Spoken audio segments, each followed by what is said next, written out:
Po mga kaina, sa Ella at si Kama naman po nagtutulak po nung wheelchair po ni Ella, yung stroller po pala. At ayan nga po si Daydayan, hindi nga po maalis sa kanyang tabi, sa tabi po ni Ella mga kaina. Ano po ito si Daydayan mga kaina, so po, ano po talaga ito, ano po kay Ella, pagmamahal niya sobra-sobra po talaga kasi supportive po talaga siya sobra kahit saan po talaga eh. Lagi po itong nasama, nasunod po sa amin kahit po nasa bahay po, maghapon po yan sa bahay at lagi pong nakikipaglaro po yan mga kaina kay Ella. Kaya yan nga po si Daydayan, sana nga po ito si Daydayan paglaki ay hindi po magbago kay Ella. Mahal niya talaga si Ella. At pag tinatanong po siya mga kaina kung sino po ang kanyang kapatid, ang sasabihin po nito mga kaina ay si Ate Ella niya. Ayan. Tinuturing niya po sa Ella mga kainang kapatid. Kaya ayan si Daydayan, nabait po yan na bata. Kaya po kahit po saan po kami pumunta at pag ako naman po pumunta ng bayan mga kainay, lagi po yan may pasalubong sa akin. Yan po ang ano niya ni Daydayan. Ayan nga po si Ella oh. Happy! Happy daw po ang Ella. Masayang masaya po ang Ella na yan oh, tahimik. At ayan nga po mga kaina, kami po ay nakapag-video na po ngayon kasi makulimlim na po. Hindi na po masyado mainit. Ayan. Tuwan-tuwa ang Ella. Ayan po, paminsan-minsan po mga kaina. Lagi po namin yan dito sa Ellang pinapasyal.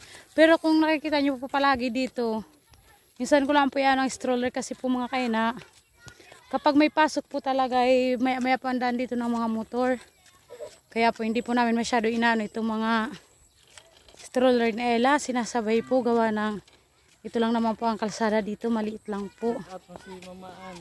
Ayan, may galab shoutout po kay Mamaan. Thank you so much po sa stroller po ni Ella. Hanggang ngayon po ay ginagamit niya. At bago pa po yan.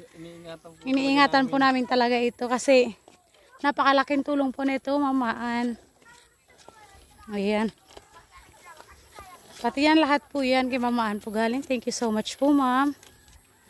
Kompleto ng ano yan. Ayan po. Medyo maano po, mabilis po yung nag-aano po mga kaina. Ayan po. Oh. Sela naman po ay tahimik na tahimik. Ano? Wipe your mouth. Ikaw di ba may hawak nito? Wipe your mouth na bebe. Pamahalan talaga. Ano? Masyal si Ella. Habang ano po ay mamaya-maya po mga kaina. Pauwi na naman po kami nito. Ako po ay napagod. Kahit hindi po ako nagkakalong po kay Ella talaga ay nakakapagod po kayo na pag ikaw po talaga naghawak ng camera tapos ang bilis mo nang naghahano. Bilis mo na nagtutulak kay Ella eh. Ayan po. Ayan po yung pathway po dito. Tingnan po ninyo. Hala, di at least po nakikita po ninyo yung pathway. Sakto lang po talaga yung dadaan po talaga yung wheelchair, motor. Yan po.